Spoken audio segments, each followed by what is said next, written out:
Gostaria de cumprimentar também a todos os corações que nos acompanham pela internet, especialmente pelo nosso canal no YouTube.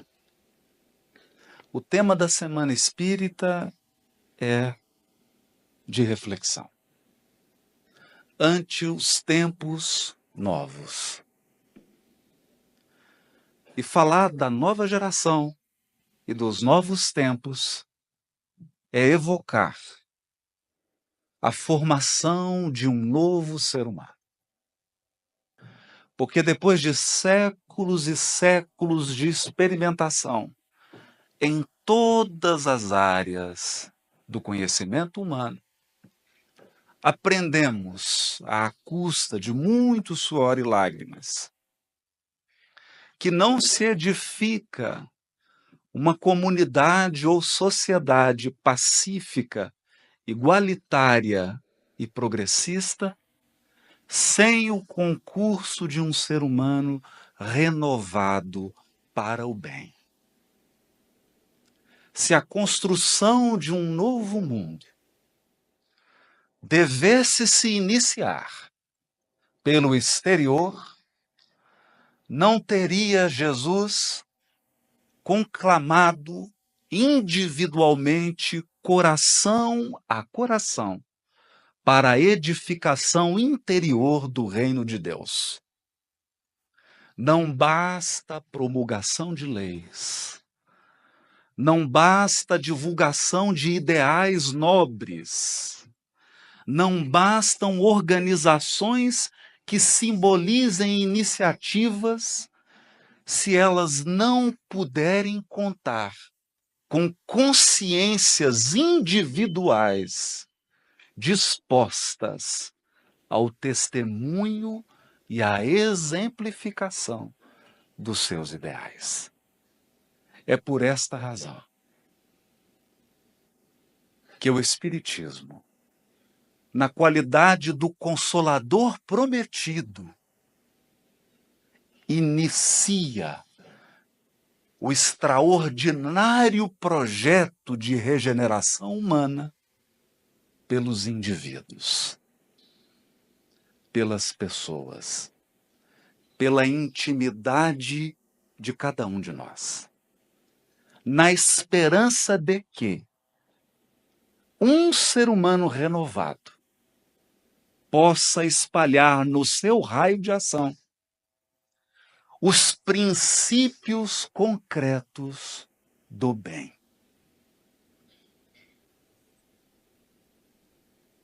Chamando-nos então à reflexão sobre o tema, nos recordamos do capítulo intitulado Deus, escrito pelo codificador Allan Kardec no livro A Gênese. Especialmente no item 34. Quando Kardec escreve assim, abre aspas, sendo Deus a essência divina por excelência, unicamente os espíritos que atingiram o mais alto grau de desmaterialização o podem perceber. Pelo fato de não o verem, não se segue que os espíritos imperfeitos estejam mais distantes dele do que os outros. Não há um espírito sequer, não importa o seu grau de imaturidade ou de materialidade, afastado da presença e da providência divina. No entanto, para percebê-lo na sua essência, é preciso realizar a obra da purificação espiritual, que exigirá do espírito imortal séculos e séculos de educação, iluminação e testemunho no bem. prossegue Kardec. Esses espíritos, como os demais, como todos os seres da natureza, se encontram mergulhados no fluido divino, do mesmo modo que nós todos estamos mergulhados na luz. O que há é que as imperfeições dos espíritos inferiores são vapores que os impedem de ver a Deus. Quando o nevoeiro se dissipar, vê-lo-ão resplandecer. Para isso, não lhes é preciso subir, nem procurá-lo nas profundezas do infinito. Nem subir, nem mergulhar. Desimpedida a visão espiritual das bélidas que a obscureciam, eles o verão de todo lugar onde se achem, mesmo da terra. Porque Deus está em toda parte. E nosso modesto sentir, com este parágrafo sintético, denso e luminoso, o codificador Allan Kardec lançava balizas para a nossa compreensão de Deus e da relação da criatura com o Criador, apontando a direção pretendida pelo Consolador prometido. O que espera o Consolador prometido? Quando alguém toma contato com os ensinos e com as consolações da doutrina espírita, qual o objetivo desse encontro? O que pretende o Consolador prometido para a humanidade? Qual o nosso destino? Qual a nossa meta? Qual o nosso propósito? Deslocar as criaturas para uma altura, para algum lugar específico? Para um paraíso? Mergulhar os corações em alguma profundeza para buscar Deus? Afastar os seres humanos da terra, das suas obrigações, do cotidiano, das suas relações pessoais? Será objetivo do Consolador prometido nos desligar dos nossos deveres e atribuições neste mundo, a pretexto de nos unir a Deus? Não. Aqui deixa claro o codificador que nós já estamos, todos nós aqui, absolutamente envolvidos por Deus. Nós já estamos na presença absoluta de Deus. Assim como alguém que no inverno, o único lugar que faz frio na Bahia, Vitória da Conquista, quando desce a serra, já amanheceu, mas não vê o sol, não por culpa do sol, mas por culpa do nevoeiro. Essa é a metáfora. Todos nós aqui estamos mergulhados inelutavelmente na presença divina. Deus não somente nos observa individualmente, como também age na nossa intimidade, nos rodeia, nos preenche. No entanto,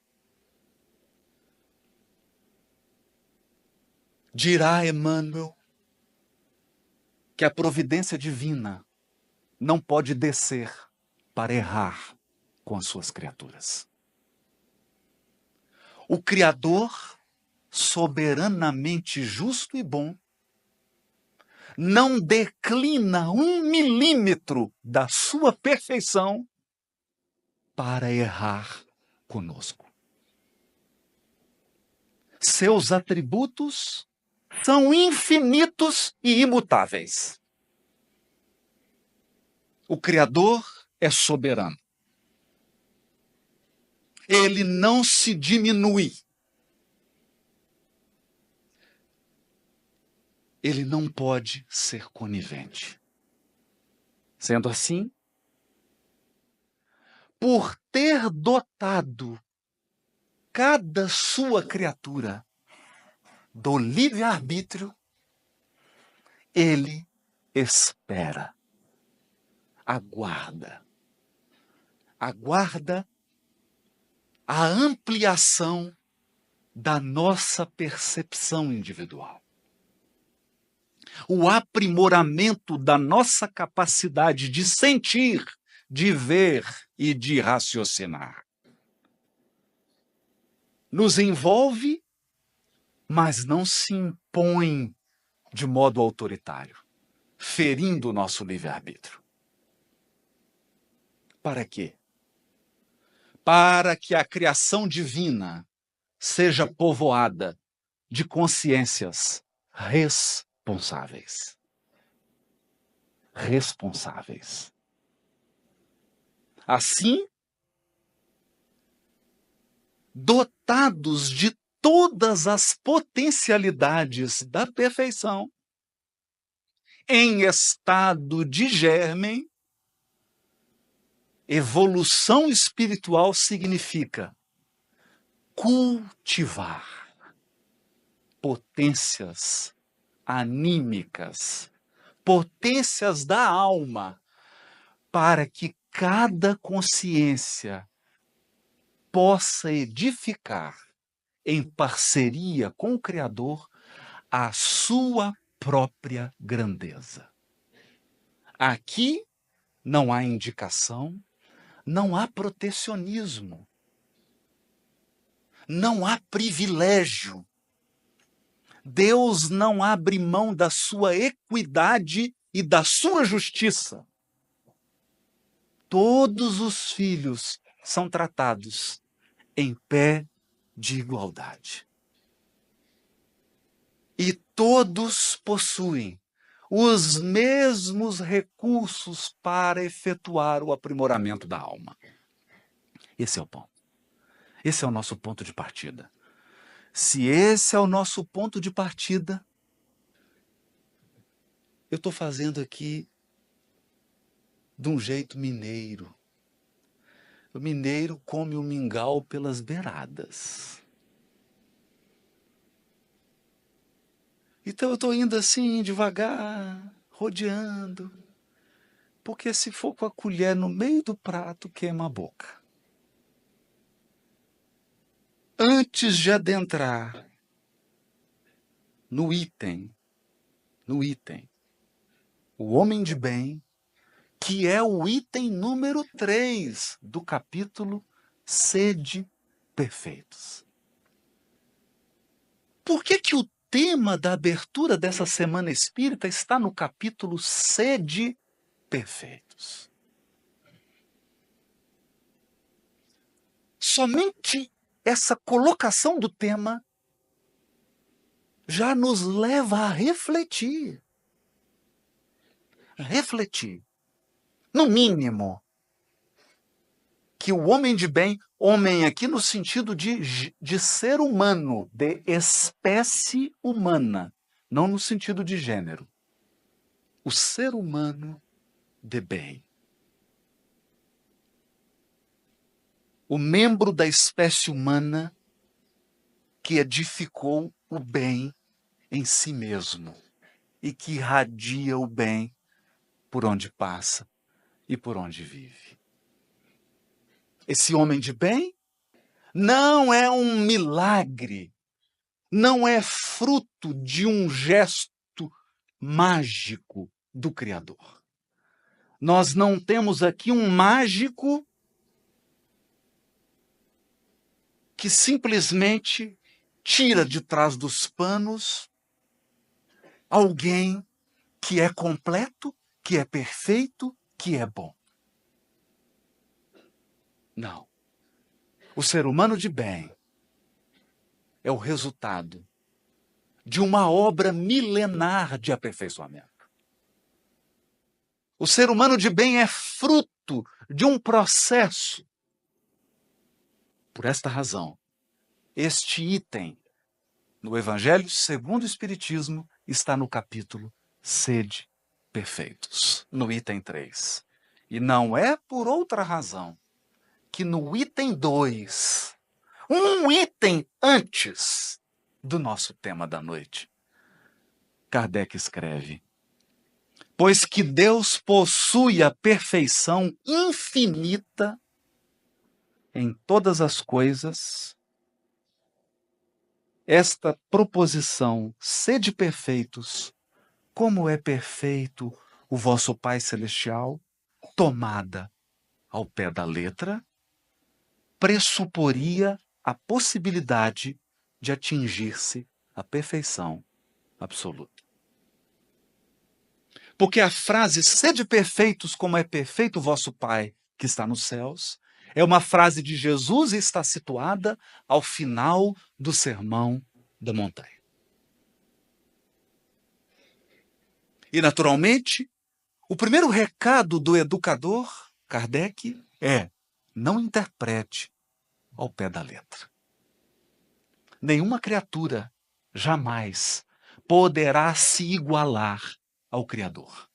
Por uma razão muito simples. O Criador é infinito.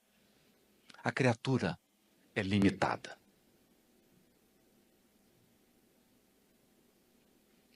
Então explica o codificador: se a criatura fosse dado ser tão perfeita quanto o Criador, ela se tornaria igual a ele, o que é inadmissível. Mas os homens a quem Jesus falava não compreenderiam essa nuance, pelo que ele se limitou a lhes apresentar um modelo e a dizer-lhes que se esforçassem por alcançá-lo. Portanto, se nós temos a eternidade pela frente, nada melhor do que uma meta inatingível para nos guiar. Teremos trabalho para o resto da eternidade. Embora alguns aqui já estivessem contando o tempo da sua aposentadoria. Não tem aposentadoria. O progresso dos espíritos é eterno. Porque a nossa meta não é nada mais, nada menos que o próprio Criador. Ele é o parâmetro. Ele é o modelo. Ele é o norte. É para ele que nos dirigimos sempre. Aliás, certa feita um moço se aproximou de Jesus e, talvez querendo agradá-lo, ou talvez seguindo uma convenção social, disse a Jesus: bom mestre. E Jesus lhe perguntou: por que me chamas bom? Bom só há um, que é o Pai. Só um. Aquelas palavras, portanto, devem entender-se no sentido da perfeição relativa, aquela perfeição que a humanidade é suscetível de atingir e que mais a aproxima da divindade. Eis a meta, eis o propósito, que deveria ser o propósito de toda religião. Toda religião deveria ter, e ao menos nos seus livros sagrados, isso está escrito, que o propósito é tornar melhor seus adeptos, tornarem melhores seus adeptos. Toda religião almeja transformar seus seguidores em pessoas melhores. Mas com o tempo, perde-se esse propósito. Perde-se esse objetivo. E aqui, como não temos a arrogância nem a pretensão de abordar nenhuma outra religião, circunscrevemos o nosso raciocínio à família espírita a qual pertencemos. Falemos de nós. O Espiritismo almeja o aperfeiçoamento dos seus adeptos. Tanto é assim que todos conhecemos de cor a definição dada por Kardec ao verdadeiro espírita. O verdadeiro, não o genérico, o falso, porque tem. O verdadeiro espírita é reconhecido por um processo maior ou menor de transformação moral. Significa que, no momento em que você tomou contato com algum ensino espírita, o cronômetro foi apertado. Nesse dia, do jeito que você era, passou a ser o início, e você deve se comparar todos os dias com esse início. Será que hoje você é melhor do que quando tomou contato com o ensino espírita pela primeira vez? No meu caso particular, 15 anos de idade, quando chegou às minhas mãos o livro Nosso Lar, e eu me comparo. Será que de fato sou melhor do que aquele jovem sonhador de 15 anos de idade que recebeu pela primeira vez o livro Nosso Lar? É possível reconhecer em mim um processo de transformação moral? Se não, esse é o primeiro item. Uma transformação moral. Se ela não ocorreu em nenhum nível, de fato, não posso ser chamado de um verdadeiro espírita. Mas há um segundo requisito. Além de efetivamente apresentar uma transformação moral, o espírita deve exibir um esforço permanente, uma chama que nunca se apaga. Um esforço permanente de domar as suas inclinações más, porque todos as possuímos. Inclinações negativas. Por exemplo, todos nós, em maior ou menor grau, temos uma tendência em tecer comentários sobre a vida alheia. Eu estou assim bem caridoso, né? Quem aqui pode dizer, eu resisto bravamente, não falo mal de ninguém? Então, numa conversa, você resistir a falar pelo menos um pouquinho de mal de alguém, é muito difícil. É muito difícil. E é uma inclinação má. E aqui nós poderíamos listar, mas eu não quero focar em perfeições. Nosso foco é o esforço para estar no controle, para comandar. Desenvolvermos em nós um autodomínio suficiente que nos transforme senhores de nós mesmos. Senhores de nós mesmos, não dos outros. Dominar os outros é tarefa relativamente fácil. Sobretudo se você usar a violência. O desafiador é autodominar-se. Ter controle sobre si mesmo. Quando todos ao redor perderam o controle. É um desafio. Se essa, então, é a definição de verdadeiro espírita, reconhece-se o verdadeiro espírita pela sua transformação moral e pelos esforços que ele emprega para domar suas más inclinações, nós podemos compreender qual será o item 3 do capítulo Sede Perfeitos do Evangelho segundo o Espiritismo.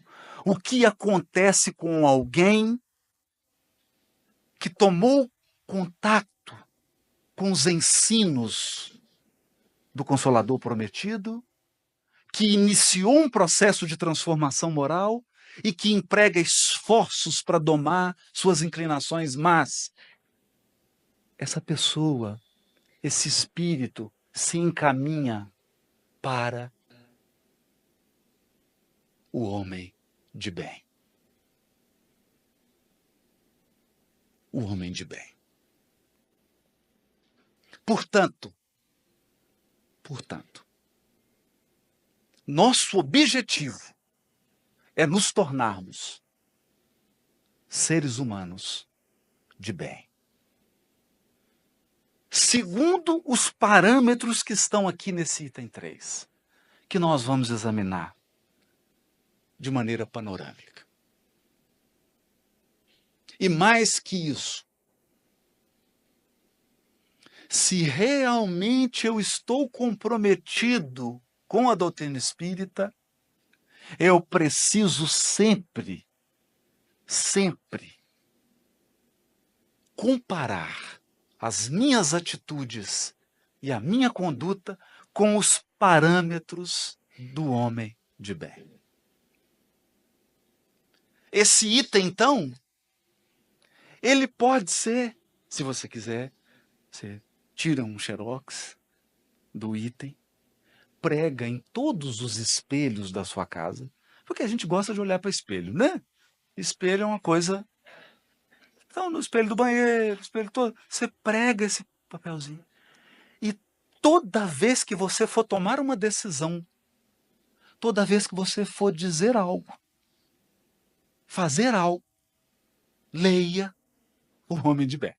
Se você ainda tiver coragem, faça.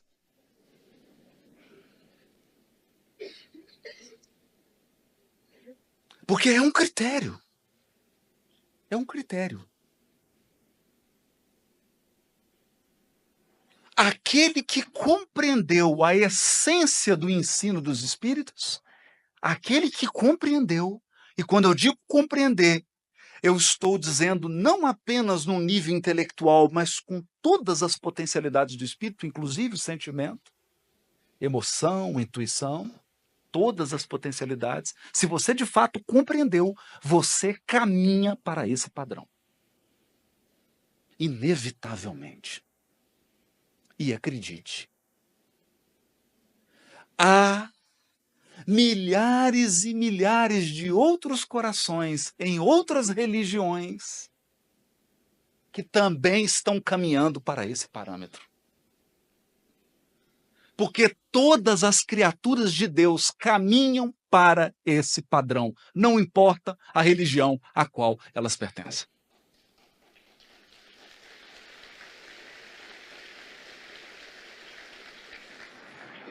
É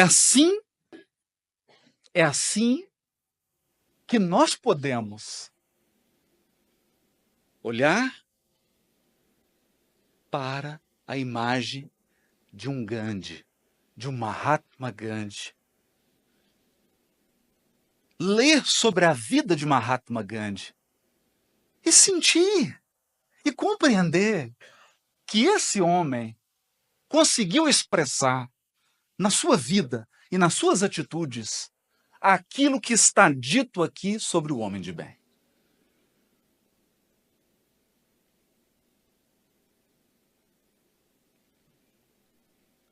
É assim que eu posso olhar para uma irmã Dulce e compreender e perceber que ela estava também nesse caminho do ser humano de bem. E tantos outros, tantos outros. Tantos outros.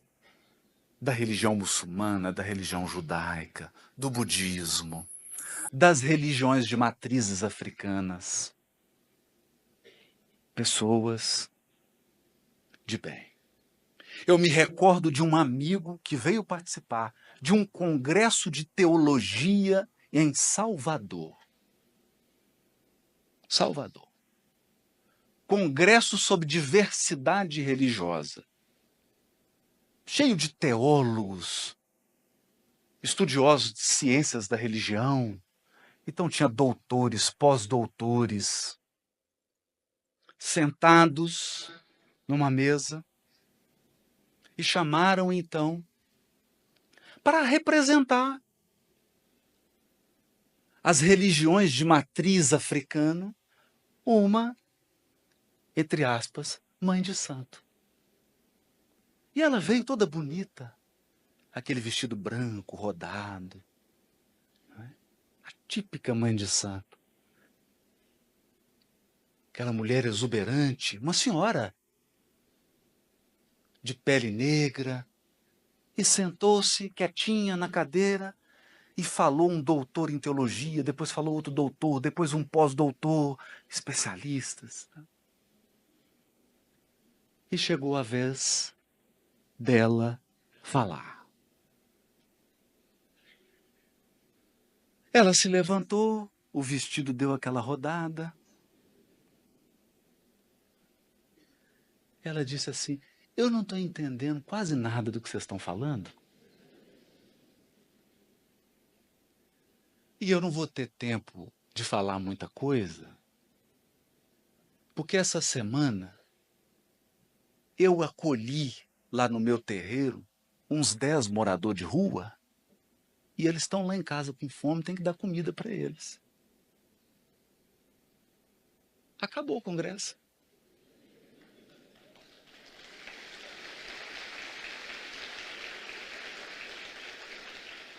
Acabou. Ninguém mais tinha entusiasmo em falar nada sobre religião. Falar o quê? Falar o quê? Porque no fundo,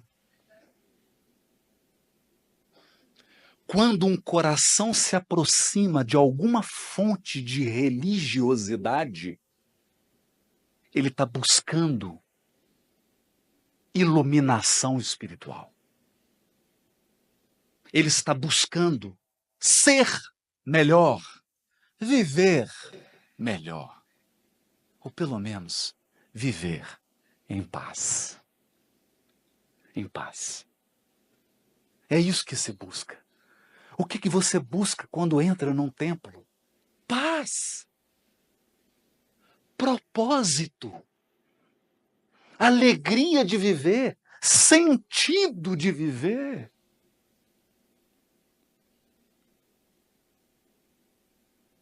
É para isso que confluem as religiosidades. Então, começa Kardec a delinear o ser humano de bem. Eu vou elegir alguns pontos só para a nossa reflexão. Depois, quem quiser ler, é uma obra recém-lançada, o Evangelho segundo o Espiritismo. Capítulo sede. Eu tenho que falar que é recém-lançada para dar vontade. Eu estou falando, nossa, recém-lançada, é lançamento, né? Capítulo Sede Perfeitos, item 3.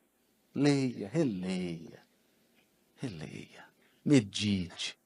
Ele começa assim: o verdadeiro homem de bem. Então significa que tem o falso. E a gente é enganado. Nós somos enganados. Porque todas as sociedades estão repletas de pessoas que aparentam ser boas. Mas tem um critério simples. É um critério simples. Gente. O critério foi dado por Jesus. Como que você conhece uma árvore? Pelo fruto. Mas nós teimamos em avaliar as árvores pelas folhas, pelo exterior, pelas palavras. Nós queremos avaliar pelo que a pessoa fala, como ela se apresenta, de onde ela vem, onde ela frequenta, que religião ela faz parte. Mas é simples. Os seres humanos são definidos pelos frutos. É pelo modo que eles vivem. É pela vida. A nossa vida diz se somos verdadeiros ou falsos seres humanos de bem. Então, o verdadeiro homem de bem é o que cumpre a lei de justiça, amor e caridade. Lei de justiça, amor e caridade. É uma lei. Eu vou ler de novo. Kardec não está escrevendo assim. O verdadeiro homem de bem é o que cumpre 3 leis. A lei de justiça, a lei de amor e a lei de caridade. Não, não, não. É uma lei só. O nome dela é justiça, amor e caridade. Aqui tem um desafio. Porque você precisa ser amoroso, mas não pode ser injusto. Você precisa auxiliar o próximo, mas não pode abrir mão da disciplina e da ordem. Você precisa ser justo, mas não pode abrir mão da caridade. Então vou dar alguns exemplos. Como que isso é complexo? Olha o desafio do homem de bem. Olha como é que é desafiador. Então chega a criança, 15 para meio-dia, horário de almoço. Quem tem filho aqui sabe. Estou com fome. Meu filho, espera. Daqui em 15 minutos sai o almoço. Mas eu não aguento esperar. Então toma um todinho. A menina ingere aquela quantidade de açúcar e vai almoçar? Claro que não. Não vai almoçar. Chega no dia seguinte. Fala, mãe, 15 minutos. Não, que ele escolhe a hora. Nós somos seres de hábitos. Seres de hábitos. Nós precisamos de hábitos. Nós não conseguimos viver sem hábitos. Então, dá 15 para meio-dia, ele, tô com fome. Meu filho, vai sair. Então me dá um todinho, mas não pode, só você perde a fome. Mas mãe, você não me ama. Ai, meu filho, eu te amo sim. E de fato, qual de nós vai questionar o sentimento genuíno e sincero dessa mãe? Claro que não, mas falta-lhe a noção de justiça.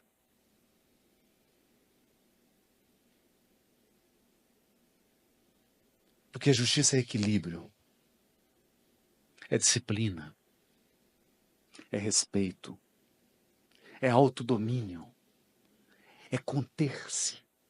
Justiça é conter-se. Querem ver? Você está com uma pressa danada, saiu atrasado, você sai, o sinal está vermelho. Aí você fica assim, ai, não, furo, não furo, furo, não furo, furo, não furo. Não é? Você se contém. Justiça é se conter. Você está com pressa, você quer passar, mas o sinal está vermelho. Então a justiça é um exercício de contenção. É disciplina. No mínimo. Portanto, é fundamental, é essencial o amor. Mas é preciso a justiça e a caridade. E a bondade. Agora vamos para um outro extremo. A extrema justiça. Cometeu erro, vai ser punido. Nós caímos no sistema que nós temos hoje no mundo da justiça humana. Estamos aqui com os colegas que sofrem, sabem disso. A justiça humana não regenera o ser humano.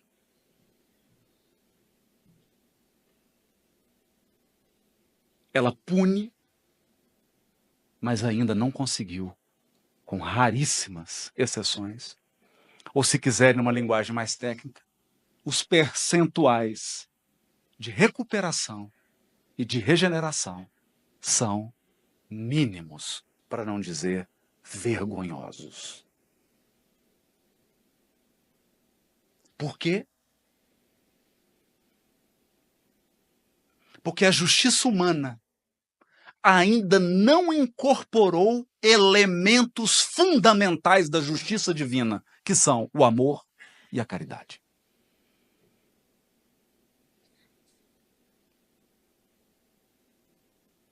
De modo que,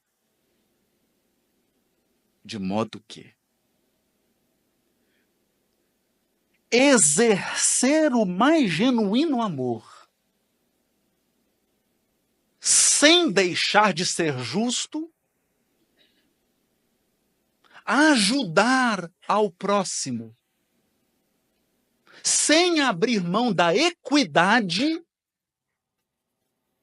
é ainda o desafio dos seres humanos e de todas as sociedades do mundo.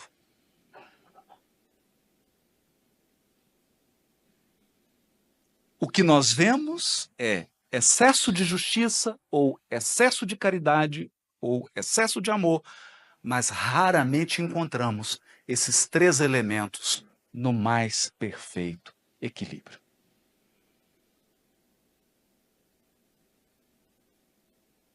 E o ser humano de bem é a prova viva do equilíbrio. Do equilíbrio. Ele é bondoso, mas ele é justo. Ele é caridoso, mas ele não anula as potencialidades do necessitado. Com protecionismo e com excesso de paternalismo. É um desafio. Então, o ser humano de bem cumpre. Nós temos várias pessoas que falam da lei de Deus. É por isso que está cheio de palestrante. Nós temos um número maior ainda de ouvintes da lei. Por isso que os congressos, graças a Deus, estão sempre cheios. Mas os que cumprem são poucos. E o ser humano de bem é aquele que cumpre, que concretiza, que realiza o que está escrito e transforma o que está escrito em vida. Em vida. Esse é um desafio. E mais, diz Kardec, ele cumpre a lei de justiça, amor e caridade na sua maior pureza. Então aqui introduziu um quarto elemento. Além de você ter que equilibrar justiça, amor e caridade, você tem que ter pureza de intenções, um elemento subjetivo. Por quê? Porque ainda não é o bem completo quando eu faço o bem com segundas intenções. É melhor do que fazer o mal. Mas ainda não é o bem completo. É o bem pela metade. O bem verdadeiro tem que partir do profundo da nossa alma. Tem que ser desinteressado. Tem que ser genuíno. Tem que ser puro. Puro. Se ele interroga a consciência sobre os seus próprios atos, a si mesmo perguntará se violou essa lei, se não praticou o mal, se fez todo o bem que podia, se desprezou voluntariamente alguma ocasião de ser útil, se ninguém tem qualquer queixa dele, enfim, se fez a outrem tudo que desejaria lhe fizessem. Interroga a consciência. Interroga. Será que eu fiz todo o bem que eu podia? Será que eu perdi alguma oportunidade de ser útil?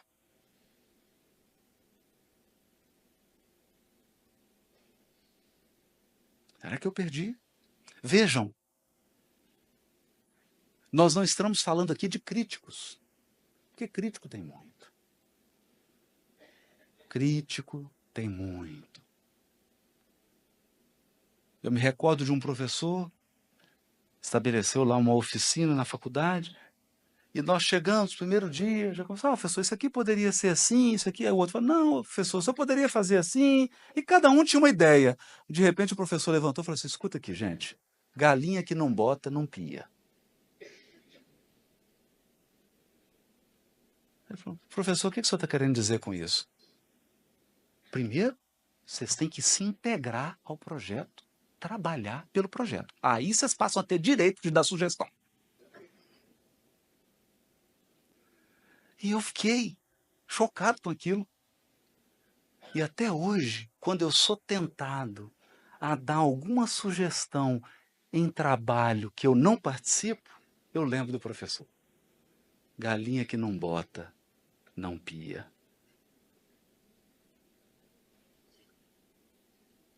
Então, o desafio aqui do homem de bem é interrogar a própria consciência, no sentido de, será que eu fiz todo o bem ao meu alcance? Sempre medindo. Se fosse eu gostaria do que eu estou fazendo? Ou Kant descreveu isso aqui de uma maneira tão intrigante. Ele disse assim, você quer saber se algo que você está fazendo está certo ou errado? Faz o seguinte raciocínio. Se todo mundo no planeta Terra fizer o que você está fazendo, vai ser bom ou ruim? Então,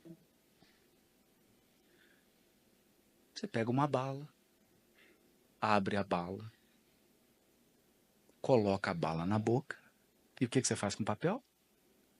Joga no chão. Você pergunta, mas escuta, por que você jogou o papelzinho da bala no chão? Ah, é só um papelzinho. Pequenininho. Papelzinho de bala. Joguei no chão. Mas, mas você acha isso certo?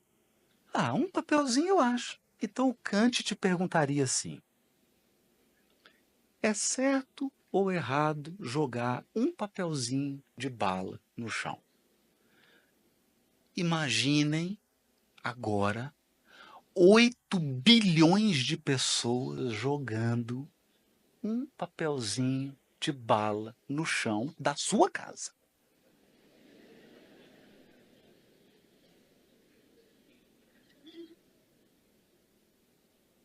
Mas é só um papelzinho.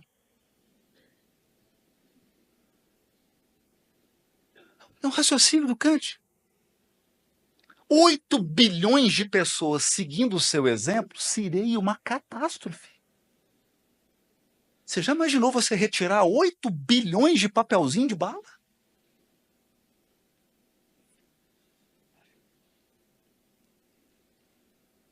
Então é isso que está sendo dito aqui. Esse critério da conduta, eu devo fazer isso? Mas se fosse comigo, se o tom de voz que eu estou usando fosse usado comigo, se a maneira com a qual eu estou falando fosse usada, então esse é um critério, não é? Esse é um critério. É um critério. Agora, você imagine, você sai de casa e cumprimenta alguém. Bom dia! Tudo bem? Tudo bem. Olha, tenha um bom dia, viu? Muita paz. Agora imagine 8 bilhões de pessoas fazendo isso.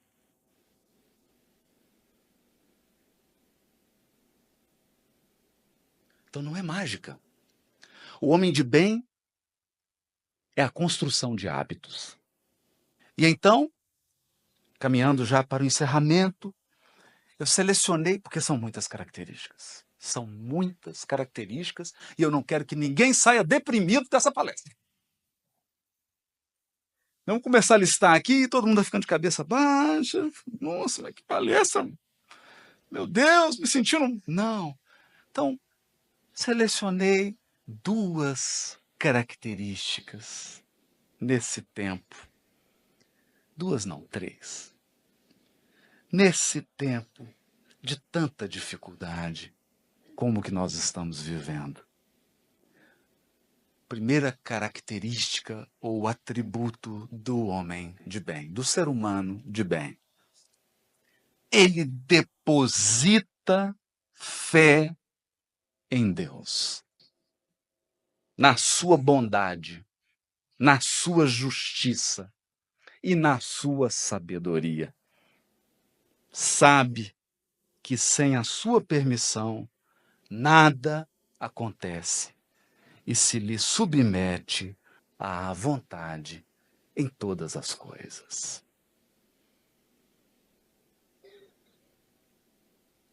Então, o ser humano de bem, ele tem consciência daquilo que lhe compete. Tanto que ele interroga a sua consciência. Será que eu fiz todo o bem que eu podia? Será que eu magoei alguém? Será que eu perdi uma oportunidade de ajudar? Então ele tem consciência daquilo que lhe compete. Mas ele tem consciência daquilo que compete a Deus. Então tem coisas que eu tenho que fazer, tem outras que Deus tem que fazer. Não sou eu. Quando acontece algo, quando acontece algo para o qual você não concorreu em nada, você não contribuiu para que aquilo ocorresse e ocorreu, você deposita confiança em Deus, na sua bondade, na sua justiça e na sua sabedoria. Então, é aquele pensamento. Eu não estou entendendo nada, mas Deus está. Eu acho que esqueceram de mim, mas não esqueceram. Eu acho que isso vai ser para o meu pior, mas não vai, é para o melhor. E na justiça divina, no sentido de que o destino trará de volta todas as pedras que nós arremessamos um dia. Todas.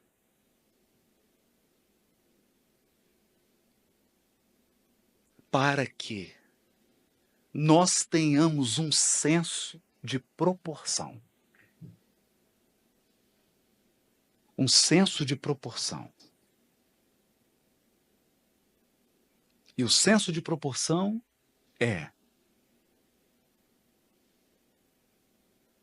não existe o melhor lado do chicote. Tem um ditado popular que diz assim: o melhor lado do chicote é o lado que a gente segura ele. Não é? O melhor lado do chicote é o que eu estou segurando, né? Que aí é uma chicotada nos outros. Acontece que há uma lei de retorno. Hoje o chicote está na sua mão. Amanhã ele está no lombo. Então, o melhor lado do chicote é nenhum dos dois. É nenhum dos dois. Essa percepção de que há uma justiça indeclinável regendo os destinos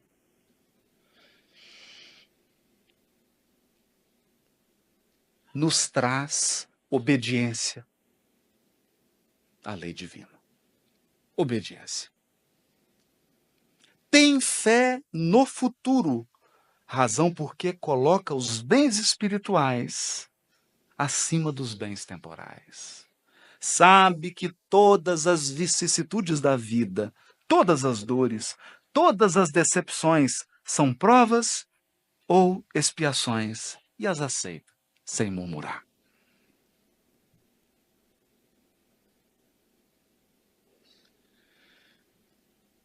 Nos ajuda a pensar o seguinte: quando você se preparava para reencarnar, os espíritos que patrocinaram a sua encarnação disseram assim: um bom Enem para você. Encarnar é ser testado. É submeter-se a uma prova para avaliar se de fato você adquiriu ou não as virtudes que o levarão à pureza espiritual. Então adivinhe, você é uma pessoa que alcançou paciência. Você é uma pessoa paciente. Uma pessoa calma, serena. Aí você prepara a sua encarnação. Adivinha quem vai vir na sua família, na sua casa? Só aquelas pessoas que têm a virtude de tirar a paciência dos outros.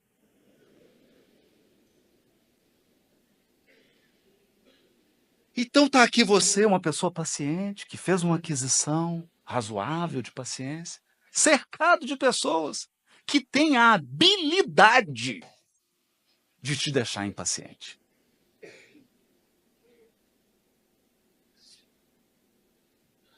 Por quê? Porque a experiência humana é uma experiência de vicissitudes.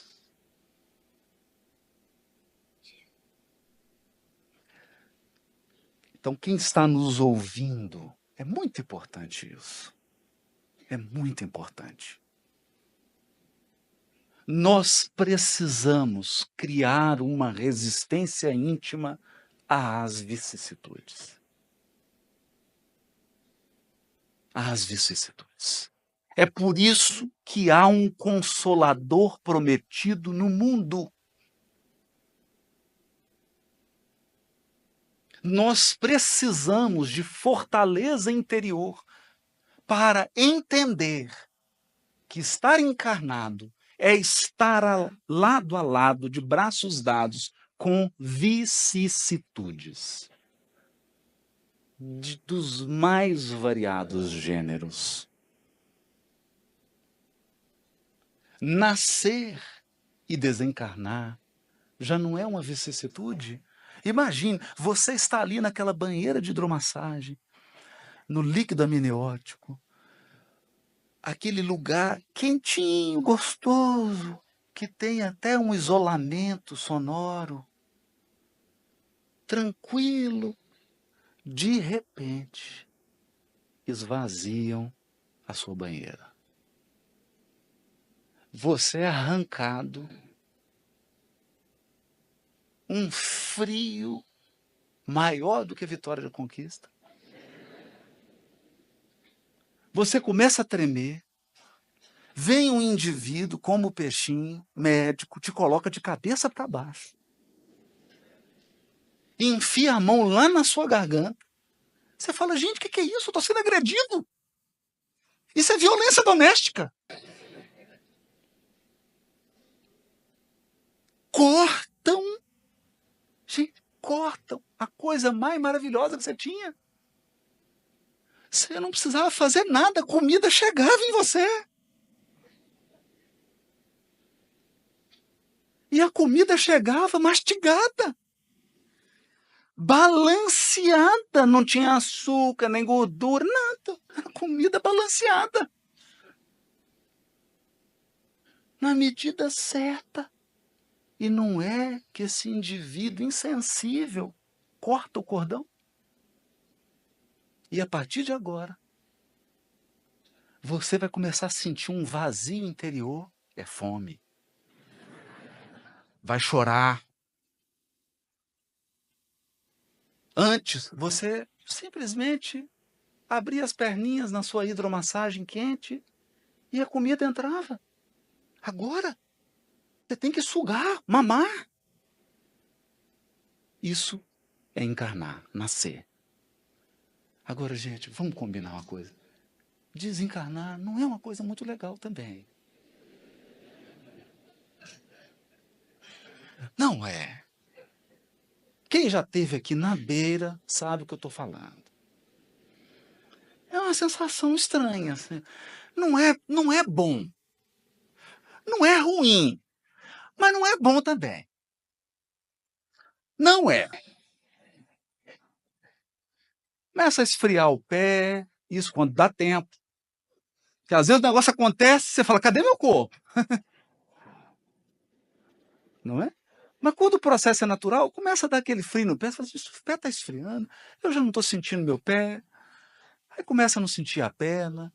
Daqui a pouco você olha para o lado, tá um tanto de parente que já foi entrando no seu quarto, você fala, eu estou achando que eu estou indo. Não é? Então, a encarnação é um conjunto de vicissitudes.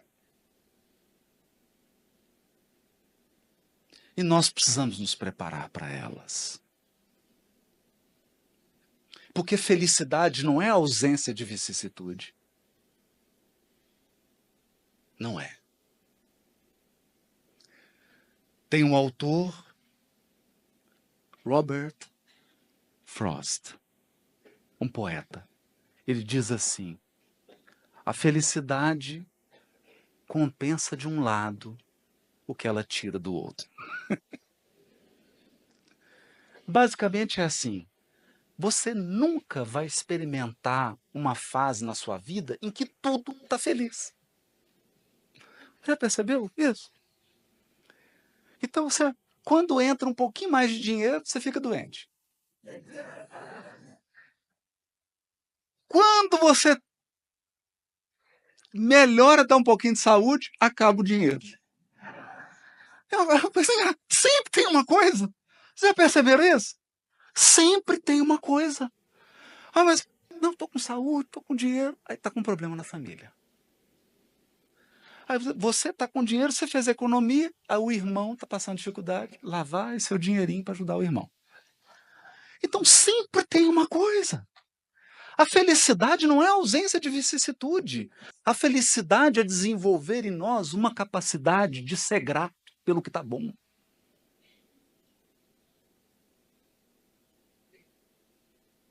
É uma capacidade de saber aproveitar o que está bom enquanto está bom. Enquanto está bom. Porque o final da encarnação, sabe o que é? Acabou. Fica assim, tudo fica. Não é? Então, por exemplo, quando você desencarna, se você fez direitinho o dever de casa, a doença acaba. Acaba. Acaba o problema de dinheiro. Né? Então, você quer que resolva todos os seus problemas? Não pede isso. Deus resolva todos os meus problemas. Você desencarna hoje. Problemas daqui para ter outros lá. Prosseguem. Prosseguem. Então não é ausência de vicissitude. Não é isso. E dotado dessa compreensão da dinâmica da vida, essa dinâmica que é o mar da Bahia. Tem maré alta, tem maré baixa. Tem tempestade e tem sol claro. E é assim. E é assim. E a gente vai navegando como pescador e vai dando jeito de lidar com isso e de manter-se íntegro nisso tudo. Não permita que as aflições exteriores entrem demais para dentro de você. Não permita. E só tem um elemento capaz de imunizar-nos: a confiança em Deus. Confia. Confia. Confia. Porque se ficou ruim, é porque teve bom. Se teve bom, vai voltar a ficar bom. É a lógica da encarnação. E por fim, o ser humano de bem é aquele que não tem preconceito. Está aqui, está escrito aqui. De raça, de cor, de sexo. Está escrito aqui, sexo. De religião. Não tem preconceito. Porque se Deus quisesse tudo igual, só tinha um tipo de passarinho. Um tipo de animal. Um tipo de planta. Um tipo de terreno. Olha à tua volta. O mundo é o espetáculo da diversidade e da grandeza divina. Você não encontra nada que seja absolutamente igual. São milhares e milhares de peixes, milhares e milhares de aves, milhares e milhares de plantas. Tudo é diversidade e podemos dizer, tudo é belo. Imaginem, faça agora essa experiência mental. Imaginem agora essa Semana Espírita de Vitória da Conquista, sentado em todas essas cadeiras, pessoas iguais a você. Até a aparência, o sexo, tudo. Imagina aqui 2.000 cópias de você. Eu sei que você está experimentando aí um certo entusiasmo, mas vai durar pouco. Sabe por que vai durar pouco? Porque tem dias que nem você suporta você.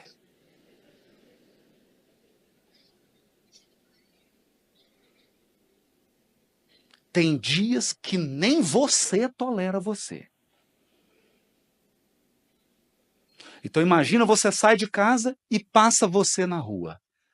Aí você para no trânsito, olha para o lado, é você que está dirigindo o outro carro. Você vai comprar um pão, é você que está servindo o pão. Você vai arrumar alguém para namorar, para se casar, e é você. Você quer isso? Então o ser humano de bem incorporou o respeito à diversidade. Diversidade de cor de pele, diversidade de crença religiosa, diversidade de pensamento. Ele só não abre mão do bem comum e do respeito à lei divina. Porque afinal,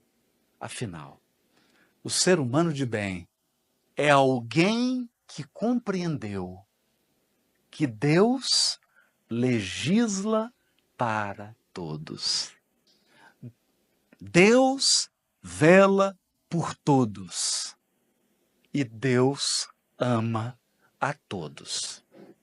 Inclusive aquelas pessoas, que eu não vou falar o nome, que eu não gosto.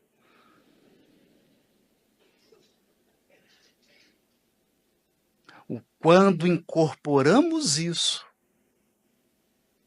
o bem comum passa a ser a nossa meta.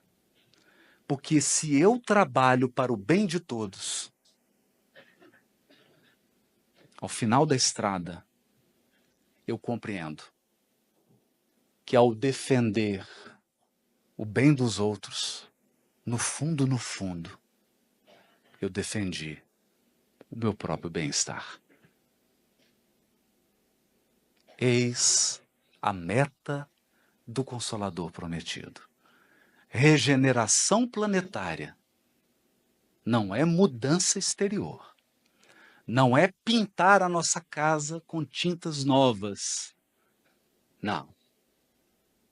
Mundo de regeneração é construção de seres humanos diferentes, voltados para o bem.